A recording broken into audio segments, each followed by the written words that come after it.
একটা জিনিস মনে রাখবেন, পাক ভারত বাংলাদেশে সবচেয়ে ভ্রান্ত যে জিনিসটা মানুষ ছড়ায় সেটা হচ্ছে, এতই যখন আপনারা বেদাত বেদাত করেন তাহলে মানুষ আমল করবে কি?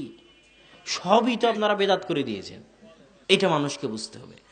অধিক আমল আমাদের উদ্দেশ্য নয়, আমাদের উদ্দেশ্য হচ্ছে এক রাকাতও যদি আদায় করো, ওই এক রাকাত আল্লাহর সন্তুষ্টির জন্য করো, আল্লাহ রাসূলের সুন্নাত অনুযায়ী করো, তাহলে ওই এক রাকাত সালাতি তোমাকে জান্নাতে নিয়ে চলে যাবে। সম্মানিত উপস্থিতি, আমি যে আপনাকে এখানে বেদাতের কথা বলছিলাম, বেদাত কাকে বলে আপনি কি জানেন? বেদাত কাকে বলে আপনি কি বুঝেন? শিরক কাকে বলে আপনি কি বুঝেন? শিরক এবং তাওহীদের একটা ইঙ্গিত তো বক্তব্যের শুরুতে দিয়েছি, তাও আপনাকে দুটো জিনিস বলে যাই। আপনি যখন মুসলমান হয়েছিলেন তখন বলেছিলেন আশহাদু আল্লা ইলাহা ইল্লাল্লাহ ওয়া আশহাদু আন্না মুহাম্মাদান আবদুহু ওয়া রাসূলুহু। আমি সাক্ষ্য দিচ্ছি আল্লাহ ব্যতীত কোনো মাবুদ নেই, আর আমি সাক্ষ্য দিচ্ছি মুহাম্মদ আল্লাহর বান্দা ও তার রাসূল। এই যে আপনি কালেমা পড়লেন, কালেমায়ে শাহাদাহ, তার দুটো অংশ আছে। একটা হচ্ছে এই মর্মে সাক্ষ্য দেওয়া যে আল্লাহ ব্যতীত কোনো মাবুদ নেই। যখন আপনি শিরক করবেন তখন কালেমার এই অংশটা কেটে যাবে। কথা মনে হয় বুঝাতে পারিনি। যখন আপনি শিরক করবেন তখন আশহাদু আল্লা ইলাহা ইল্লাল্লাহ, কালেমার এই অংশটা কি হয়ে যাবে? বাতিল হয়ে যাবে। এবার যখন আপনি বেদাত করবেন তখন আশহাদু আন্না মুহাম্মাদান আবদুহু ওয়া রাসূলুহু, মুহাম্মদ আল্লাহর বান্দা ও তার রাসূল, এই অংশটা কেটে যাবে। শিরক করলে আল্লাহকে অপমান করা হয়, বেদাত করলে আল্লাহর রাসূলকে অপমান করা হয়। কিভাবে? বেদাত করলে কিভাবে আল্লাহর রাসূলকে অপমান করা হয়? আল্লাহর রাসূল মানে যাকে পাঠানো হয়েছে, যিনি মেসেঞ্জার, যাকে আল্লাহ সুবহানাহু ওয়া তাআলা কোরআন দিয়ে পাঠিয়েছেন দুনিয়ার মানুষকে হেদায়েত করার জন্য।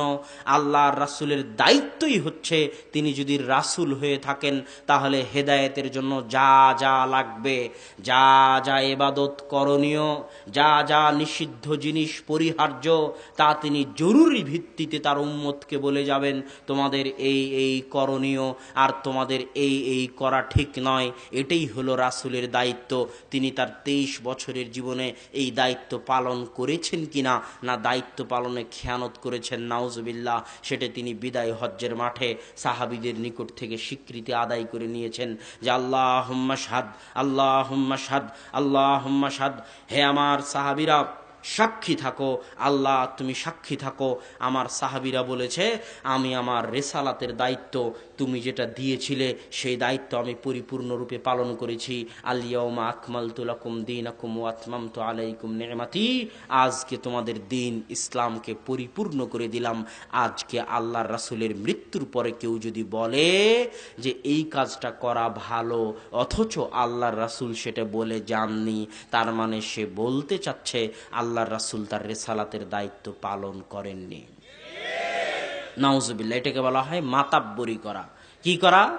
মাতাব্বরি করা। তুমি যদি বলতে চাও ঈদে মিলাদুন্নবী ইসলামের অংশ, আর যদি তুমি দেখাতে না পারো যে আল্লাহ রাসূল ঈদে মিলাদুন্নবী করেছেন কিনা, তাহলে তুমি এটা বলতে চাচ্ছ যে আল্লাহ রাসূল তার রিসালাতের দায়িত্ব পালনে খেয়ানত করেছেন। তুমি বেয়াদব, তুমি আল্লাহর রাসূলের অপমান করেছ। তুমি তো তোমার শেখ সাদির বানানো দরুদ পড়েও আল্লাহর রাসূলের অপমান করেছ। ইয়া নবী সালাম আলাইকা বলে তুমি আল্লাহর রাসূলের অপমান করেছ। কিভাবে? তুমি সারা কোরআন খুলে দেখো, সারা কোরআন। যারা তাশাহুদের দোয়া পড়েন তারা দেখবেন তাশাহুদে আপনি পড়েন ইয়া আইয়ুহান নবী, আইয়ুহান নবী পড়েন আপনি। সারা কোরআন খুলে দেখেন, আল্লাহ তার নবীকে যত জায়গায় ডেকেছে তত জায়গায় আল্লাহ বলেছে আইয়ুহান নবী, ইয়া আইয়ুহান নবী কুল লিআজওয়াজিক, হে মহামান্য নবী, হে সম্মানিত নবী, হে মাননীয় নবী। আল্লাহ আমাদের নবী মুহাম্মদ সাল্লাল্লাহু আলাইহি ওয়াসাল্লামের সাথে দুইটা আদব রক্ষা করেছেন। আল্লাহ আমাদের নবী মুহাম্মদ সাল্লাল্লাহু আলাইহি ওয়াসাল্লামের সাথে এত বড় সৃষ্টিকর্তা হয়েও, এত বড় মহাপরাক্রমশালী সত্তা হয়েও তার বান্দা, তার নবী মুহাম্মদ সাল্লাল্লাহু আলাইহি ওয়াসাল্লামের সাথে কয়টা আদব রক্ষা করেছেন? দুইটা। এক, কোরআন খুলে দেখেন সব নবীকে আল্লাহ নাম ধরে ডাকছে, ইয়া জাকারিয়া, ইয়া ইব্রাহিম, সব নবীকে আল্লাহ কি ধরে ডেকেছে? নাম ধরে। সারা কোরআনে কোথাও পাবেন না আল্লাহ বলছেন ইয়া মুহাম্মদ। আল্লাহ তার নবীর নাম ধরে ডাকেননি। দুই,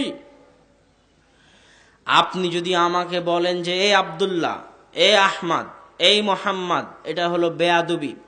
আপনি তো বলেন না যে এই শেখ হাসিনা, আপনি বলেন যে মাননীয় প্রধানমন্ত্রী শেখ হাসিনা। আপনি বলেন যে মহামান্য বিচারপতি, এটা সম্মান।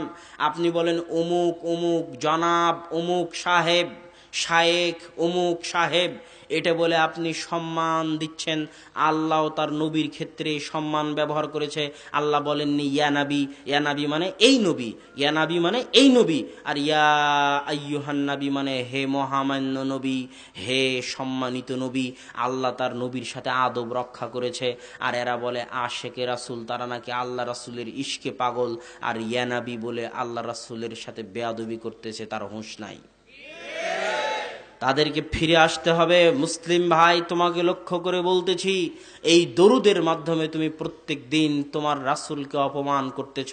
তুমি আল্লাহর রাসূলকে ভালোবাসার দাবিতে মিথ্যুক। তুমি আল্লাহর রাসূলকে ভালোবাসার দাবিতে মিথ্যুক, আল্লাহর রাসূলকে ভালোবাসার দাবিতে মিথ্যুক। মুখে আশেকে নবী বললে কেউ আল্লাহর রাসূলের প্রেমিক, আল্লাহর রাসূলকে ভালোবাসে, এটা হয়ে গেল না। আল্লাহর রাসূল যা যা করেছেন হুবহু তাই তাই করার নাম হলো আল্লাহ রাসূলকে ভালোবাসা। তুমি আমাকে বলতেছো যে তুমি আমাকে ভালোবাসো, অথচ তুমি আমার প্রত্যেকটা কথা লঙ্ঘন করতেছো। তাহলে তুমি কি আমাকে ভালোবাসলে? অসম্ভব। এটা তুমি আমার অপমান করলে, এটা তুমি আমার সাথে খেলতামাশা করলে। এই কথা আল্লাহর রাসূলও বলেছে কিয়ামতের মাঠে, যখন রাসূল সাল্লাল্লাহু আলাইহি ওয়াসাল্লাম হাউজে কাউসারের পানি নিয়ে অপেক্ষায় থাকবেন, আর মুসলমানেরা হাউজে কাউসারের পানি পান করতে যাবে, তখন অজুর জায়গাগুলো চকমক চকমক করতে থাকবে, গুররান মুহাজ্জালিন। অজুর জায়গাগুলো দেখে আল্লাহ রাসূল চিনতে পারবেন এরা আমার উম্মত।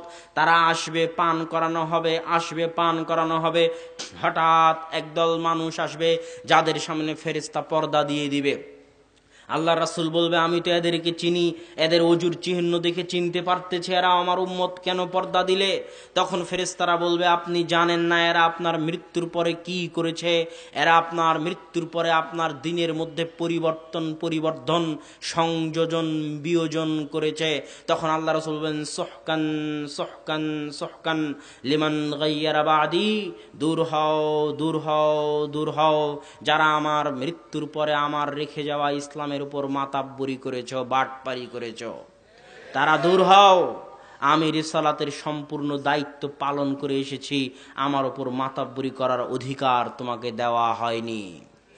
যত বড় হুজুর হোক, যত বড় আলেম হোক, যদি ইসলামের মধ্যে সংযোজন বিয়োজন করতে চায়, তাহলে সে আল্লাহর রাসূলকে অপমান করবে।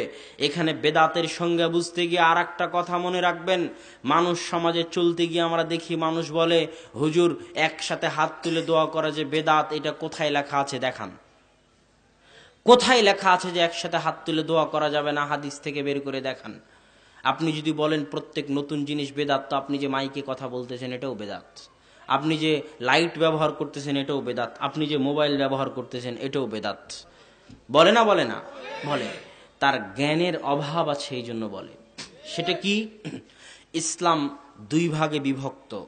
এক, মানুষের ইবাদতগত জীবন, সালাত, সিয়াম, হজ, জাকাত, তাসবিহ, তাহলিল, জিকির, আজগার, এগুলো হচ্ছে মানুষের ইবাদত। কথা বুঝতে পারতেছেন? আর একটা হচ্ছে মানুষের দুনিয়াবি জীবন, ব্যবসা বাণিজ্য, ব্যাংক ব্যালেন্স, টাকা পয়সা, ক্রয় বিক্রয়, মারামারি, ঝগড়াঝাটি, কোর্ট কাচারি, বিচার সালিশ, বিবাহ শাদী, সামাজিক রাষ্ট্রীয়, এগুলো হচ্ছে মানুষের দুনিয়াবি জীবন। কথা কি বুঝতে পারছেন? ইসলামে এই দুই নিয়মের জন্য দুই আলাদা আলাদা হুকুম। আপনি যদি আমাকে বলেন যে আব্দুল্লাহ ভাই একসাথে হাত তুলে দোয়া করা কি হালাল না হারাম, তাহলে প্রশ্নটা ভুল হবে। আপনাকে বলতে হবে একসাথে হাত তুলে দোয়া করা কি সুন্নাত না বেদাত। আপনি যদি আমাকে জিজ্ঞেস করেন আব্দুল্লাহ ভাই মদ সুন্নাত না বেদাত, মদ খাওয়া, তাহলে প্রশ্ন ভুল হবে। আপনাকে জিজ্ঞেস করতে হবে মদ খাওয়া হালাল না হারাম। তথা হালাল হারাম এই হুকুমটা সম্পৃক্ত মানুষের দুনিয়ার সাথে। কিসের সাথে? হালাল হারাম এই হুকুম সম্পৃক্ত মানুষের দুনিয়ার সাথে। আর সুন্নাত বেদাত এই হুকুম সম্পৃক্ত মানুষের ইবাদতের সাথে। হালাল হারামের ক্ষেত্রে নিয়ম হচ্ছে, হালাল হারামের ক্ষেত্রে মূলনীতি হচ্ছে আল্লাহ এবং আল্লাহ রাসূল, আল্লাহ কোরআনে, আল্লাহ রাসূল সহিহ হাদিসে যা যা নিষেধ করে গেছেন, যা যা হারাম করে গেছেন, তা বাদ দিয়ে কিয়ামত পর্যন্ত যা যা আবিষ্কার হবে সবই হালাল। কথা যদি বুঝতে না পারেন আমি আরো স্পষ্ট করি। আল্লাহ রাসূল, আল্লাহ বলেছেন কোরআনে, হুররিমাত আলাইকুমুল মাইতাহ, তোমাদের উপর মৃত জিনিসের গোশত খাওয়া হারাম, ওয়াদ্দাম, তোমাদের উপর রক্ত খাওয়া হারাম, ওয়ালাহমুল খিনজির, তোমাদের উপর শুকুরের গোশত খাওয়া হারাম। এগুলো আল্লাহ কোরআনে বলেছে। আল্লাহ রাসূল বলতেছে প্রত্যেক যে প্রাণীর থাবা আছে ওই প্রাণীর গোশত খাওয়া হারাম। জি মিখলাবিন, প্রত্যেক যে প্রাণীর থাবা আছে, যেমন ঈগলের থাবা আছে, যার থাবা আছে তার গোশত খাওয়া হারাম। জি নাবিন, যার শিকারি দাঁত আছে, মানুষের যেমন দুই দিকে উঁচা শিকারি দাঁত, এরকম প্রত্যেক যে প্রাণীর শিকারি দাঁত আছে তার গোশত খাওয়া হারাম। আল্লাহ রাসূল বলতেছে, আল্লাহ রাসূল বলতেছেন যারা অপবিত্র জিনিস খায়, দাজ্জালা, যারা অপবিত্র জিনিস খায়, এমন এমন মুরগি যে মানুষের গু খেয়ে মানুষ হয়, ওই রকম মুরগির গোশত খাওয়া হারাম। আল্লাহ রাসূল বলে গেছে যারা অপবিত্র জিনিস খেয়ে যে শরীর বড় হয়েছে, গঠিত হয়েছে, ওই রকম প্রাণীর গোশত খাওয়া হারাম।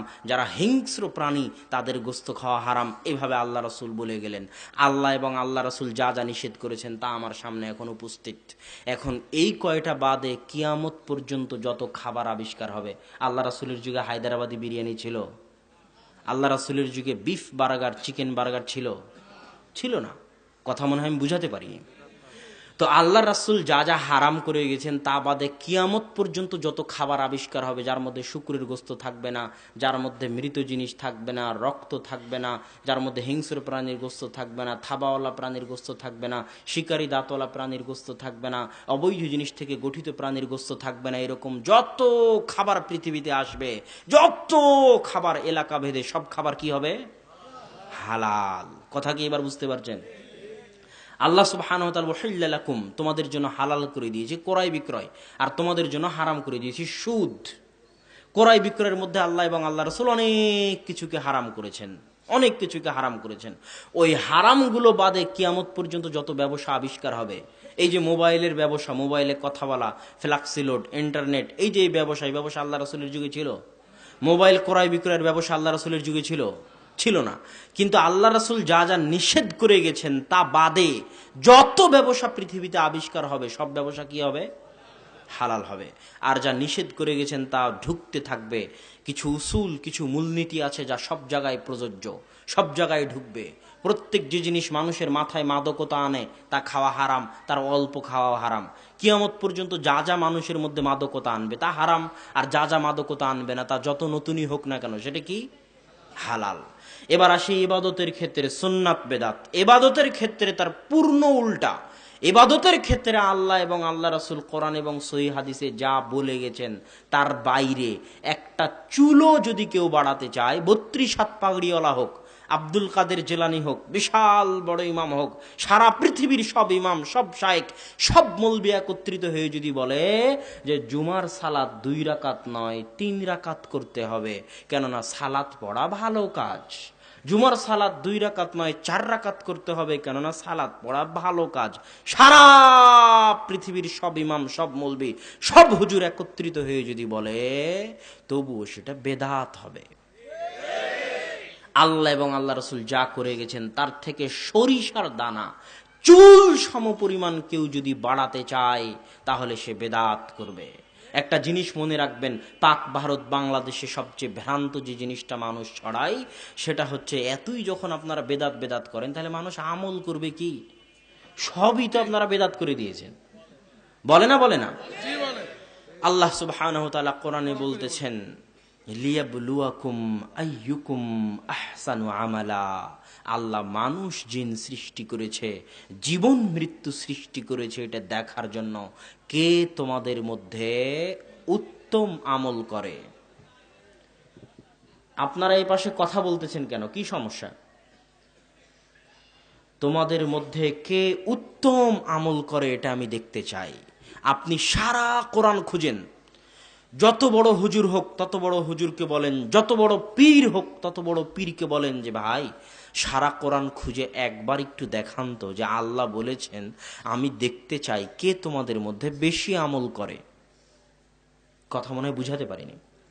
সারা কোরআন খুঁজলে কোথাও পাবেন না যে আল্লাহ বলছে আমি দেখতে চাই তোমাদের মধ্যে কে অধিক আমল করে, পাবেন না। এটা আপনার কাছে আশ্চর্য মনে হলো, এটাই সত্য। কি করবো, এটা সত্য যে সারা পৃথিবীর সব হুজুরকে খুঁজতে লাগান কোরআন আর হাদিস, কোথায় আল্লাহ বলেছে যে আমি দেখতে চাই কে তোমাদের মধ্যে অধিক আমল করে। সারা কোরআন খুঁজেন, আল্লাহ বলবেন খালি মান্না আমিলা আমালান সালেহ, কে তোমাদের মধ্যে উত্তম আমল করে, কে তোমাদের মধ্যে সৎ আমল করে। কোরআন শুধু সৎ আমল আর উত্তম আমলে ভর্তি হয়ে আছে, কোথাও আল্লাহ বলেন কে অধিক আমল করে। কেননা 1000 রাকাতও যদি হুজুর সালাত আদায় করে 20 রাকাত দূরে থাকে, আরে বেটা তুই 1000 রাকাত তারাবির সালাত আদায় করো সারা রাত্রে, কিন্তু 1000 রাকাত তারাবিতে যদি ইখলাস না থাকে, আল্লাহ রাসূলের সুন্নাত না থাকে, তাহলে 1000 রাকাত সালাত উপকার করা তো দূরের কথা, জাহান্নামে নিয়ে চলে যাবে। এই জিনিসটা কিন্তু মানুষ বুঝে না, যে আপনি ইবাদত করলেন, একসাথে হাত তুলে দোয়া করলেন, তো এটা তো আপনার কোনো কাজে আসলো না, উল্টা আবার এটা কোথায় নিয়ে চলে যাবে, আপনাকে জাহান্নামে নিয়ে চলে যাবে। এটা মানুষকে বুঝতে হবে। অধিক আমল আমাদের উদ্দেশ্য নয়, আমাদের উদ্দেশ্য হচ্ছে 1 রাকাতও যদি আদায় করো, ওই 1 রাকাত আল্লাহর সন্তুষ্টির জন্য করো, আল্লাহ রাসূলের সুন্নাত অনুযায়ী করো, তাহলে ওই 1 রাকাত সালাতই তোমাকে জান্নাতে নিয়ে চলে যাবে। একটা সিজদা যদি সঠিকভাবে হয় আল্লাহর সন্তুষ্টির উদ্দেশ্যে ইখলাসের সাথে এবং আল্লাহ রাসূলের সুন্নাত অনুযায়ী, তাহলে একটা সিজদা আপনাকে জান্নাতে নিয়ে চলে যাবে। আপনাকে বেদাত বুঝাতে গিয়ে আর একটা ঘটনা বলি। ইমাম মালিক রাহিমাহুল্লাহর দরবারে, ইমাম মালিককে চিনেন, তাকে বলা হয় মদিনার ইমাম, ইমাম দারুল হিজরা। ইমাম মালিক রাহিমাহুল্লাহর দরবারে একজন মানুষ এসে বলতেছে, ইমাম মালিক, উরিদু আন উহরিমা মিন কবরে রাসূলিল্লাহ, এটা হচ্ছে মক্কা, এই মক্কায় চারিদিকে আল্লাহর রাসূল মিকাত নির্ধারণ করেছেন এহরামের কাপড় বাঁধার জন্য। বাংলাদেশ পাকিস্তানিরা যেই দিক থেকে যায় সেই এহরামের জায়গা হচ্ছে ইয়ালামলাম, আর মদিনাবাসীরা যেই দিক থেকে যায় সেই এহরামের জায়গার নাম হচ্ছে যুল হুলাইফা, মদিনা থেকে 10 কিলোমিটার 15 কিলোমিটার দক্ষিণে। ওই ব্যক্তি মসজিদে নববীতে এসে মনোযোগ দিয়ে শুনবেন, খুব মনোযোগ, সব কথা ভুলে গেলে বক্তব্যের এই কথা ভুলে যাবেন না। ওই ব্যক্তি ইমাম মালিককে এসে বলতেছে, ইমাম মালিক, আপনি তো অনেক বড় ইমাম, আপনার নামে পৃথিবীতে মাযহাব আছে, মালিকি মাযহাব। আপনাকে জিজ্ঞেস করি, আল্লাহর রাসূল তো নির্ধারণ করে দিয়েছেন যে মদিনাবাসী এহরাম বাঁধবে যুল হুলাইফা থেকে, কিন্তু আমি এহরাম বাঁধতে চাই আল্লাহর রাসূলের মসজিদ, যে মসজিদে সালাত আদায় করার গুরুত্ব এবং ফজিলত অনেক বেশি। পৃথিবীর শ্রেষ্ঠ 3টা মসজিদের একটা মসজিদ মসজিদে নববী, আমি আল্লাহ রাসূলের এই শ্রেষ্ঠ মসজিদ থেকে আল্লাহ রাসূলের কবরের পাশ থেকে এহরাম বাঁধতে চাই। কত ভালো কথা, তাই না? কত সুন্দর কথা যে আল্লাহ রাসূলের মসজিদ থেকে এহরাম বাঁধতে চাই। এর মধ্যে আবার সমস্যা হতে পারে, আল্লাহ রাসূলের কবরের পাশ থেকে এহরাম বাঁধতে চাই, কত ভালো কথা। তখন ইমাম মালিক বলতেছে, আরাকা আন তাকা ফিল ফিতনাহ, আমি তোমাকে ফিতনায় পতিত হতে দেখতেছি। তখন এই ব্যক্তি বলতেছে, আইয়ু ফিতনাতিন হাযিহি ইল্লা আন আযিদা আমিয়ালান। ইমাম মালিক, এটা মসজিদে নববী, এটা যুল হুলাইফা, আর এটা হলো মক্কা। আমি যদি যুল হুলাইফা পার হয়ে চলে যেতাম তাহলে না হয় ফিতনা হলো, বুঝলাম। আমি তো যুল হুলাইফা পার হইনি, যুল হুলাইফার আগেই এহরাম বাঁধতেছি, তাও আবার আল্লাহ রাসূলের মসজিদে এহরাম বাঁধতেছি, আল্লাহ রাসূলের কবরের পাশে এহরাম বাঁধতেছি, তারপরেও ফিতনা হয় কেমনে? এবার ইমাম মালিকের এই কথাটা মনে রাখবেন মরা পর্যন্ত। ইমাম মালিক বলতেছে, আইয়ু ফিতনাতিন আ'যামু মিন হাযিহি, আইয়ু ফিতনাতিন আ'যামু মিন হাযিহি সাবাকতা ইলা ফাজিলাতিন কাসারা আনহা রাসূলুল্লাহ সাল্লাল্লাহু আলাইহি ওয়াসাল্লাম। হে আল্লাহর বান্দা, হে আল্লাহর বান্দারা, এর চেয়ে বড় ফিতনা পৃথিবীতে আর কি হতে পারে? এর চেয়ে বড় ফিতনা পৃথিবীতে আর কি হতে পারে? এর চেয়ে বড় ফিতনা পৃথিবীতে আর কি হতে পারে? তুমি এমন কাজ করতে যাচ্ছ, এমন ফজিলতের পিছনে তুমি ছুটতেছ, যেই ফজিলত, যেই আমল আসমানের নিচে জমিনের উপরে সবচেয়ে তাকওয়াবান, সবচেয়ে পরহেজগার ব্যক্তি মুহাম্মদ সাল্লাল্লাহু সাল্লাল্লাহু আলাইহি ওয়াসাল্লাম করেননি, তুমি তাকে উপেক্ষা করে তিনি যা করেননি তার চাইতে বেশি নিজেকে পরহেজগার দেখাতে চাও, তার চাইতে নিজেকে বেশি তাকওয়াবান দেখাতে চাও, এর চেয়ে বড় ফিতনা পৃথিবীতে আর হতে পারে না, অসম্ভব, হতে পারে না। এটাই হলো বেদাতের সঙ্গে। আপনার কাজ যত ভালোই হোক, আপনার কাজ যত সুন্দরী হোক, আপনার ইবাদত যত রাকাতি হোক, আপনার হুজুর যত লম্বাওয়ালা পাগড়িওয়ালা হোক, যত জুব্বাওয়ালা হোক, যত বড় হোক, যত সুন্দর কাজ হোক, ওই কাজ যদি আমার নবী মুহাম্মদ সাল্লাল্লাহু আলাইহি ওয়াসাল্লাম না করে থাকেন, তাহলে ওই কাজকে পা দিয়ে পিষে দিতে হবে। এটাই হলো ইমানের দাবি, এটাই হলো রাসূল সাল্লাল্লাহু আলাইহি সাল্লামকে রাসূল হিসেবে স্বীকৃতি দেওয়ার দাবি। আল্লাহ রাসূলের বাড়িতে তিনজন ব্যক্তি এসে বলতেছে, আল্লাহ রাসূলের ইবাদত শোনালেন। কি কি ইবাদত? তো আল্লাহ রাসূল কি করেন?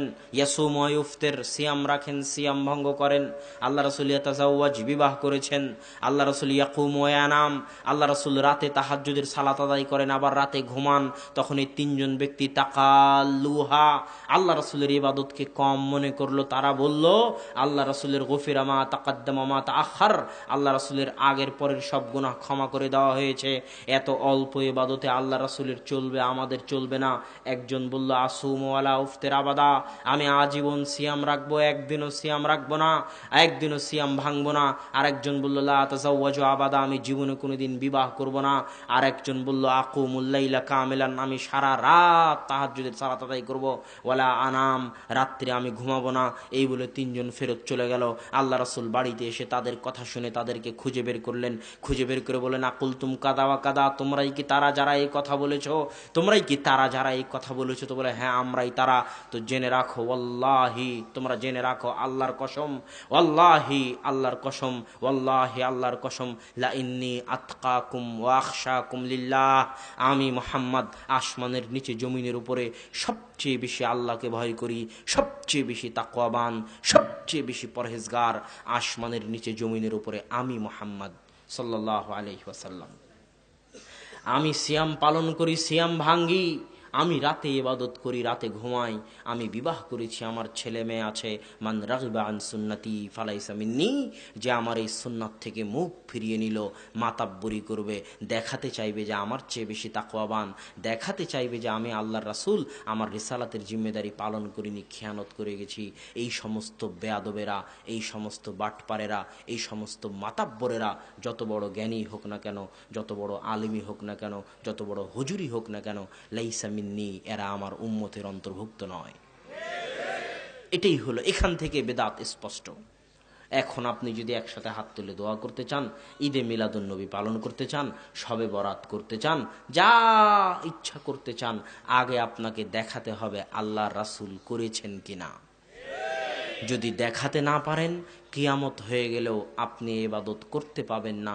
করলে এই ইবাদত জান্নাতে নিয়ে যাওয়া তো দূরের কথা, এই ইবাদত আপনাকে কিয়ামতের মাঠে জাহান্নামে নিয়ে যাবে। অতএব সম্মানিত উপস্থিতি, শিরক এবং বেদাতের এই সংক্ষিপ্ত পরিচয় আপনাদের সামনে পেশ করার পর বলতে চাই যে আপনারা শিরক থেকে বাঁচুন।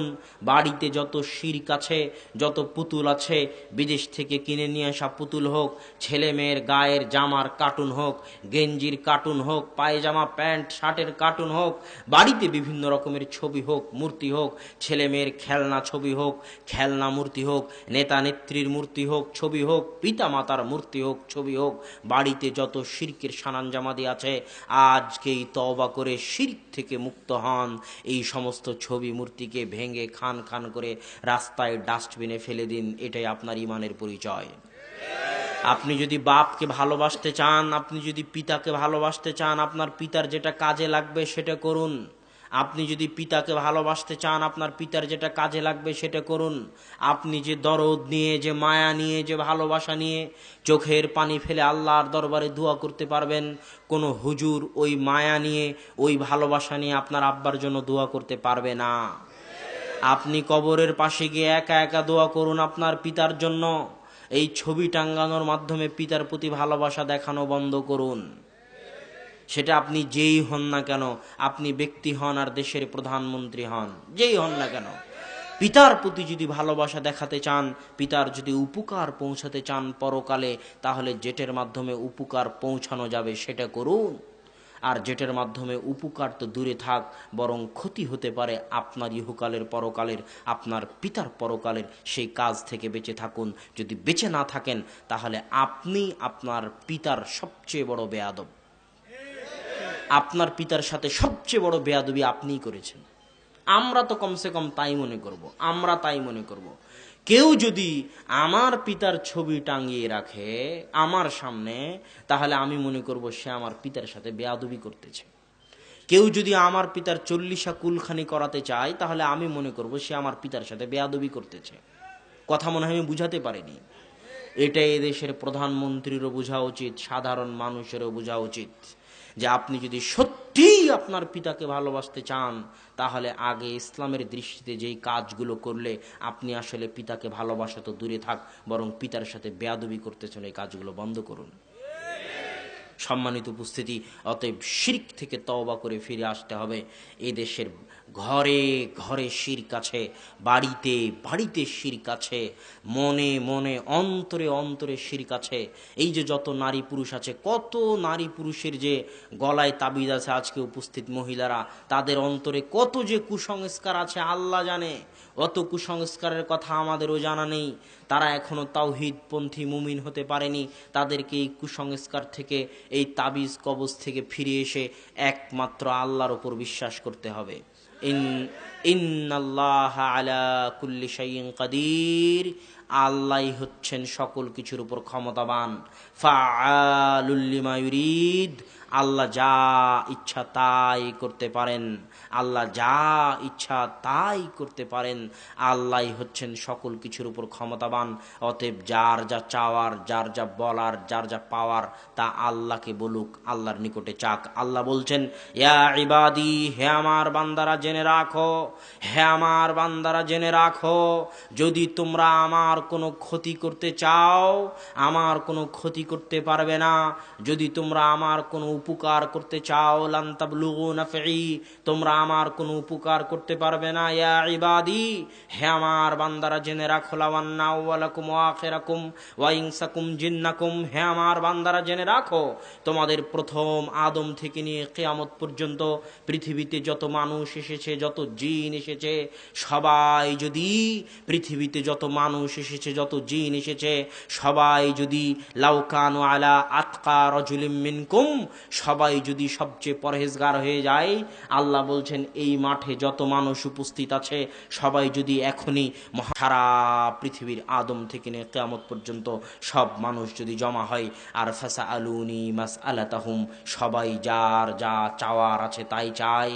কার 100 কোটি টাকা চাওয়ার আছে আমার নিকটে চাইলো, কার 100 বিঘা জমির দরকার আছে আমার নিকটে চাইলো, কার 100 তলা বাড়ির দরকার আছে আমার নিকটে চাইলো, আমি আল্লাহ একই সাথে একই মুহূর্তে আদম থেকে নিয়ে কিয়ামত পর্যন্ত হাজারো লক্ষ কোটি মানুষ, হাজারো লক্ষ কোটি জিনের চাহিদা চাওয়া একই সাথে একই মাঠে একই মুহূর্তে যদি পূরণ করে দেই, মা নাকাসা মিম্মা ইনদি, তাহলে আমি আল্লাহ আমার নিকটে যে ধনভাণ্ডার আছে তা থেকে ততটুকুও কমবে না।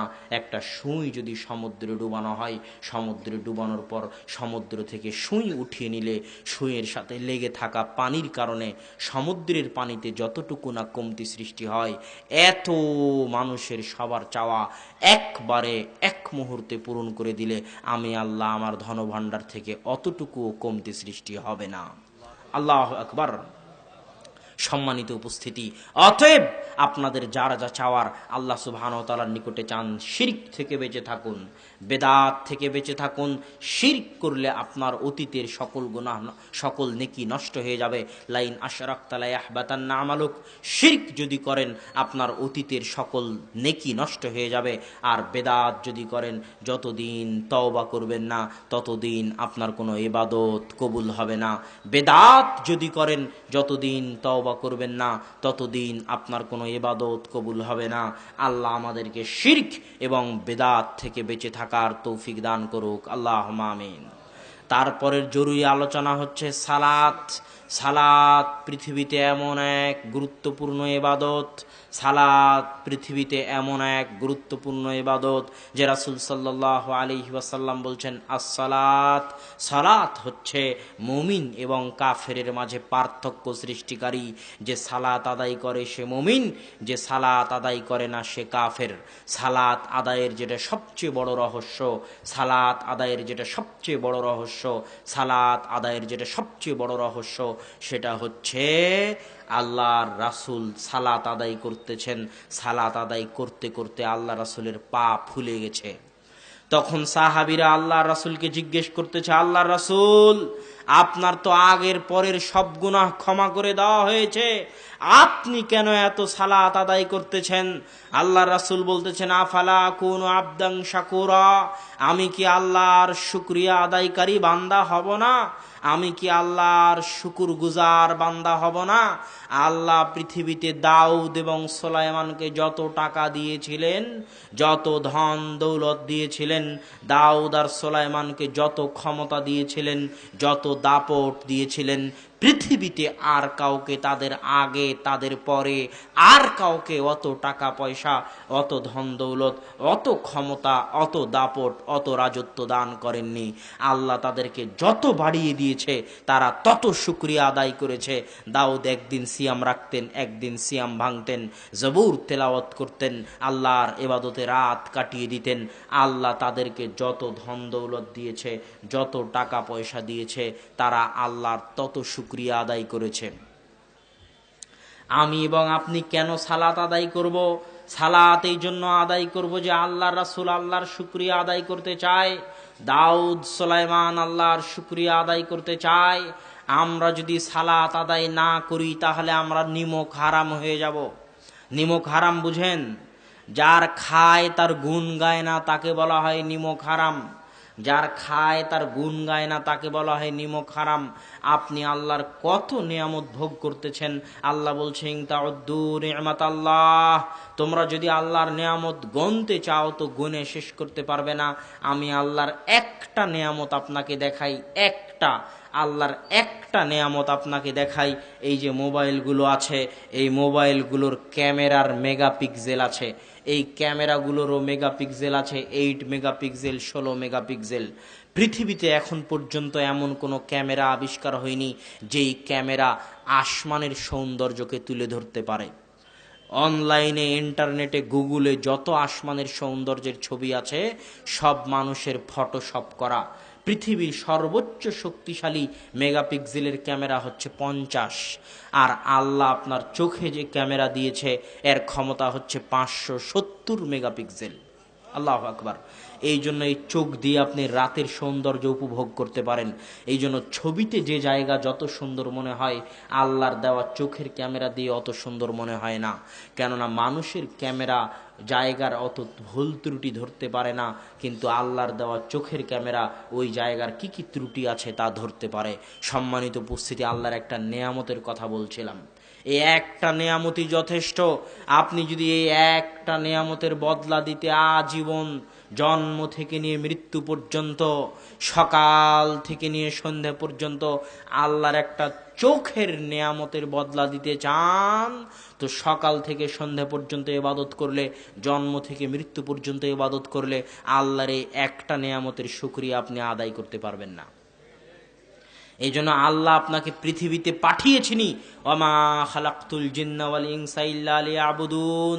আল্লাহ আপনাকে পৃথিবীতে পাঠিয়েছেনি সকাল থেকে সন্ধ্যা পর্যন্ত আল্লাহর ইবাদত করার জন্য, জন্ম থেকে মৃত্যু পর্যন্ত আল্লাহর ইবাদত করার জন্য। চাকরি বাকরি যেগুলো করতেছেন, টাকা পয়সা যেগুলো করতেছেন, এগুলো বেঁচে থাকা লাগবে তাই, না খেলে মারা যাবেন তাই, না চাকরি করলে টাকা আসবে না, টাকা না আসলে খেতে পাবেন না তাই। এগুলো আপনার মূল কাজ নয়, এগুলো বেঁচে থাকা লাগে তাই। আপনার মূল কাজ হচ্ছে সকাল সন্ধ্যা আল্লাহর ইবাদত করা। আল্লাহ জানে আমার বান্দা সকাল সন্ধ্যা ইবাদত করতে পারবে না, 24 ঘন্টা ইবাদত করতে পারবে না, জন্ম থেকে মৃত্যু পর্যন্ত ইবাদত করতে পারবে না। এই জন্য আল্লাহ বলেছে, দুনিয়ার মানুষ সকাল থেকে সন্ধ্যা পর্যন্ত 24 ঘন্টা ইবাদত যদি করতে না পারো, জন্ম থেকে মৃত্যু পর্যন্ত ইবাদত যদি করতে না পারো, তাহলে কমসে কম যে কোনো মূল্যে অন্তত পক্ষে, কমসে কম যে কোনো মূল্যে অন্তত পক্ষে, কমসে কম যে কোনো মূল্যে অন্তত পক্ষে দিনে রাতে 24 ঘন্টায় 5 বার আমি আল্লাহ আমাকে স্মরণ করিও। আকিমিস সালাতা লিযিকরি, কমসে কম 5 বার সালাত আদায় করিও আমি আল্লাহ আমাকে স্মরণ করার জন্য। আপনি যদি 5 বার সালাত আদায় না করেন, তাহলে আপনার খাওয়া হারাম, আপনার দুনিয়াতে বেঁচে থাকা হারাম, আল্লাহর অক্সিজেন ভক্ষণ করা হারাম। কোন লজ্জায়, কোন লজ্জায় আপনি আল্লাহর অক্সিজেন নিচ্ছেন? কোন লজ্জায় আপনি আল্লাহর জমিনে বসে আছেন? কোন লজ্জায় আপনি আল্লাহর দেওয়া রিজিক খাচ্ছেন, অথচ দিনে 5 বার আপনি আল্লাহকে স্মরণ করেননি? কথা মনে হয় বুঝাতে পারিনি আমি আবারও বলি, যদি আপনার লজ্জা থাকে, হায়া থাকে, শরম থাকে, তাহলে আল্লাহর নেয়ামত ভোগ করতেছেন, তার বদলা হিসেবে অন্তত পক্ষে দিনে রাতে 5 বার আল্লাহর ইবাদত করতে হবে, আল্লাহকে স্মরণ করতে হবে। যদি দিনে রাতে 5 বার আল্লাহর ইবাদত না করেন, তাহলে আপনার খাওয়াও হারাম, পড়াও হারাম, থাকাও হারাম, চলাও হারাম। এগুলো একটা জিনিস ভোগ করার আপনি অধিকার রাখেন না।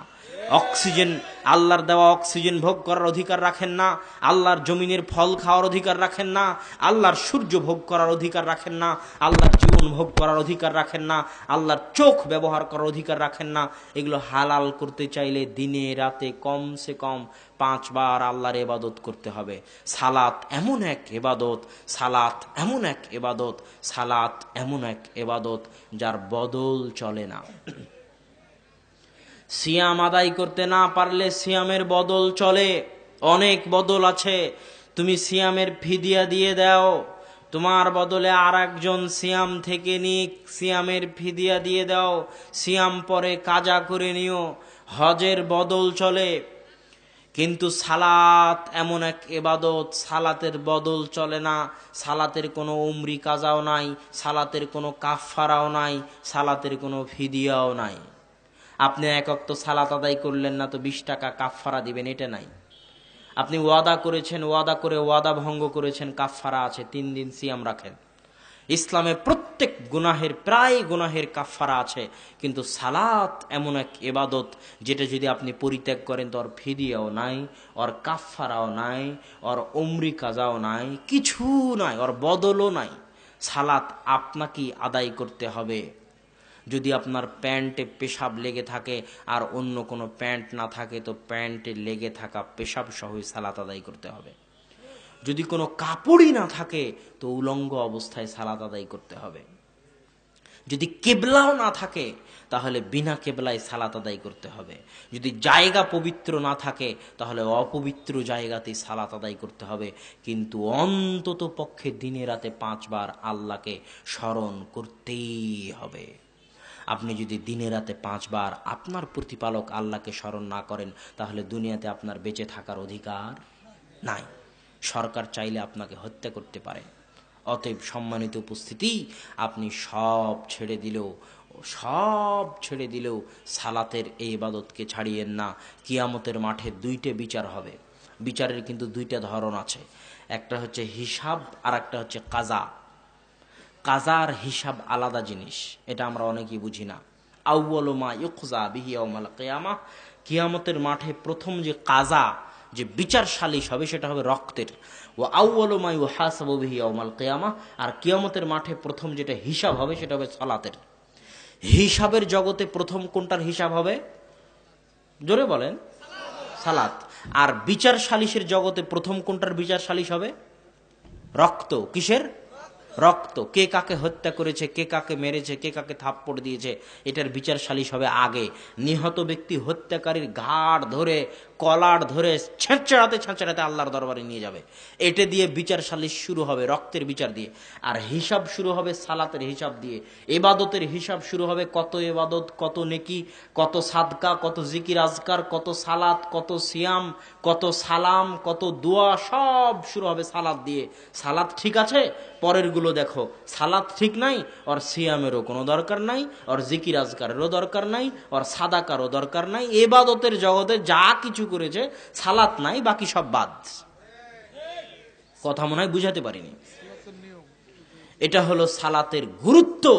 অতএব আমাদেরকে যে কোনো মূল্যে যদি আমরা পরকালে বাঁচতে চাই, তাহলে আমাদেরকে সালাত আদায় করতেই হবে, সালাত আদায় করতেই হবে।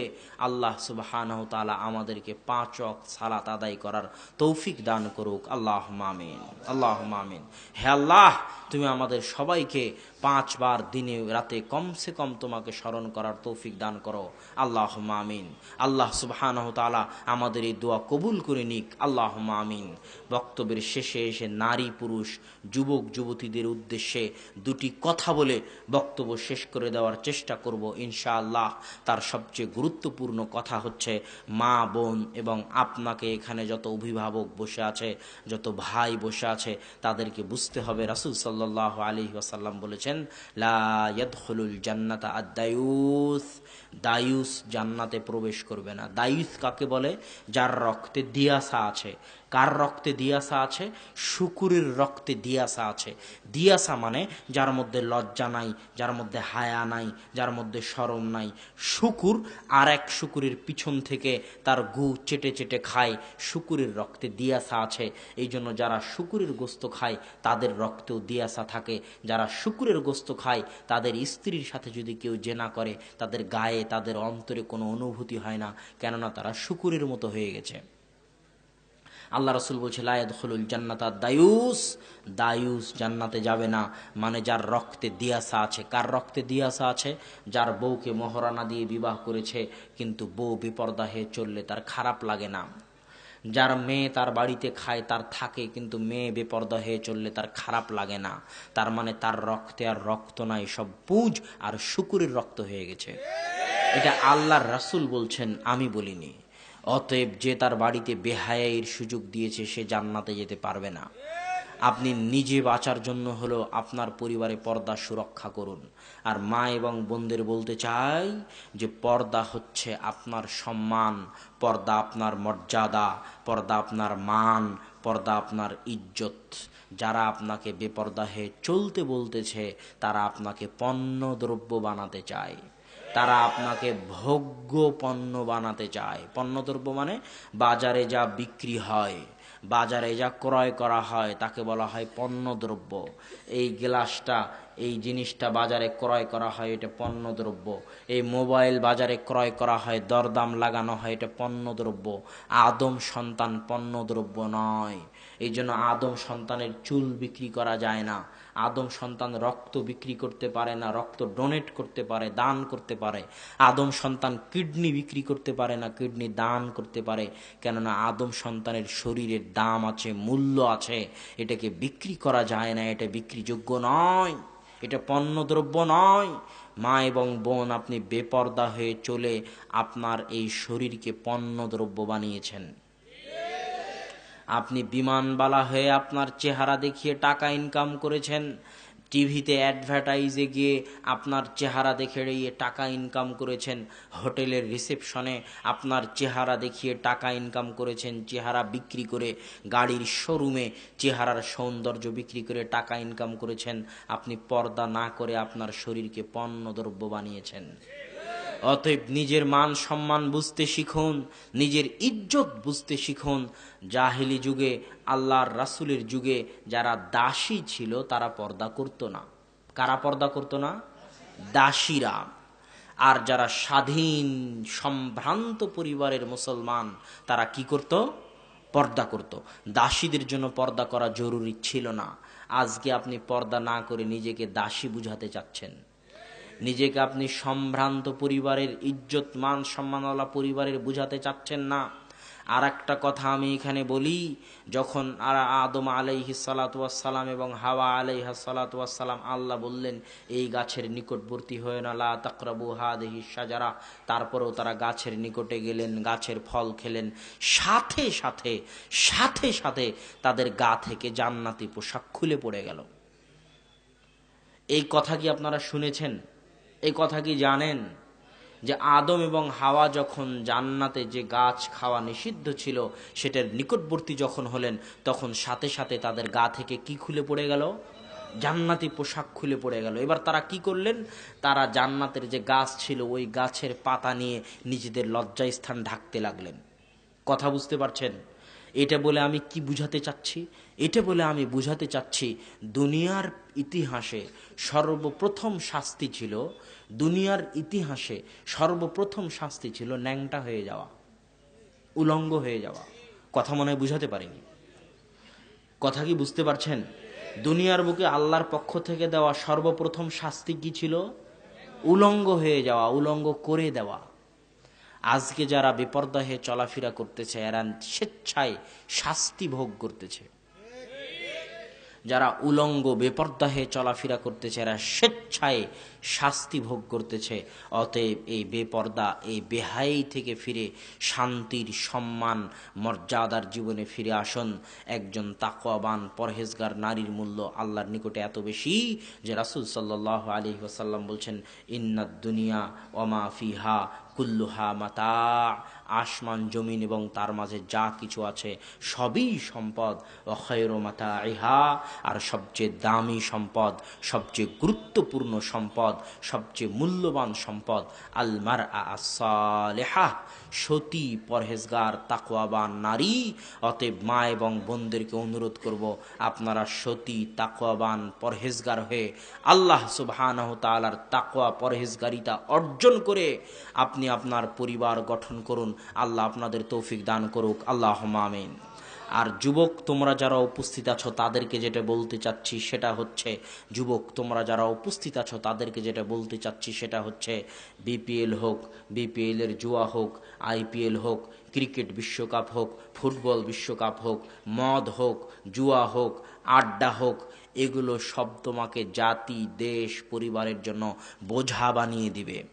সব তোমাকে জাতি, দেশ, পরিবারের জন্য বোঝা বানিয়ে দিবে।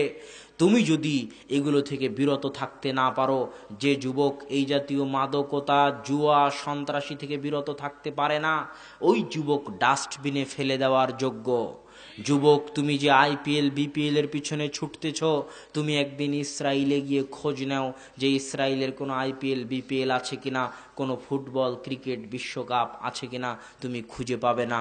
তারা জানে যে উন্নতি খেলার মধ্যে নয়, উন্নতি জ্ঞান অর্জনের মধ্যে। অতএব যুবক আত্মমর্যাদা সম্পূর্ণ হওয়ার চেষ্টা করো। আত্মমর্যাদা সম্পূর্ণ যুবক কাকে বলে? যে স্রোতের বিপরীতে চলতে জানে সে আত্মমর্যাদা সম্পূর্ণ। স্রোত যখন নদীতে চলে তো স্রোত যেদিকে যায় ওদিকে খড়কুটোও যায়, ওদিকে পানাও যায়, কিন্তু জাহাজ, নৌকা যেদিকে ইচ্ছা সেদিকে যেতে পারে, স্রোতের দিকেও যেতে পারে, স্রোতের উল্টা দিকেও যেতে পারে। এটা জাহাজ নৌকার শক্তি, ক্ষমতা।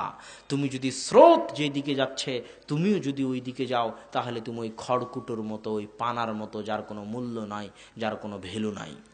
এটা আমি বলিনি, আল্লাহর রাসূল বলে গেছে। একদিন আসবে যেদিন সারা পৃথিবীর সব জাতি, সব সম্প্রদায় তোমাদের উপর এমনভাবে ঝাঁপিয়ে পড়বে যেমন ক্ষুধার্ত ব্যক্তি খাবার প্লেটের উপর ঝাঁপিয়ে পড়ে। সাহাবীরা বলছে, আনাহনু কালিলুন ইয়াউমাইজিন, আল্লাহ রাসূল সেই দিনকে আমরা সংখ্যায় কম হব না? অসম্ভব, সেই দিন তোমরা সংখ্যায় কম হবে না, বরং তোমরা হবে আনতুম কাকুফাই সাইল, কয়েকশো কোটি হওয়ার পরও তোমাদের গুরুত্ব হবে সমুদ্রের ফেনার মতো, সমুদ্রের খড়কুটোর মতো। যে যুবক স্বপ্ন দেখে যে সে মেসির মতো চুলের কাটিং করবে, তার মতো গেঞ্জি পরবে, অমুক নায়ক অমুকের মতো হবে, আর যে মা এবং বোনেরা মনে করে অমুক সিরিয়ালের অমুক পাখির ড্রেস পরবে, এরা হচ্ছে স্রোতের গতিতে ভেসে চলা খড়কুটো। এরা কখন আত্মমর্যাদা সম্পূর্ণ হবে? যখন এরা ভাববে, আরে আমি কেন তার অনুসরণ করব, আমি একটু চেষ্টা করি যেন এই মেসি, এই খেলোয়াড়, এই নায়ক আমার রাসূল মুহাম্মাদের সুন্নাতের অনুসরণ করে। এর নাম আত্মমর্যাদা। যখন মা এবং বোনেরা ভাববে আমি কেন ওর মতো পাখির ড্রেস পরবো, আমি একটু চেষ্টা করি যেন ওই পাখি আমার মা আয়েশা রাদিয়াল্লাহু তাআলা আনহার ড্রেস পরে। এর নাম আত্মমর্যাদা। এভাবে ভাবতে পারে কয়জন, এভাবে চিন্তা করতে পারে কয়জন? এই চিন্তাটা আগে ফিরে আনতে হবে। অতএব যুবক, আত্মমর্যাদা সম্পন্ন যুবক হওয়ার চেষ্টা করো। আল্লাহ সুবহানাহু ওয়া তাআলা তোমাদের তৌফিক দান করুক, আল্লাহুম্মা আমিন। বক্তব্যের শেষে আমি আব্বুর জন্য দোয়া চাই, আপনারা অবশ্যই আব্বুর জন্য দোয়া করবেন। আব্বু অসুস্থ, আব্বু প্রায় অনেকগুলো প্রোগ্রাম মিস দিলেন।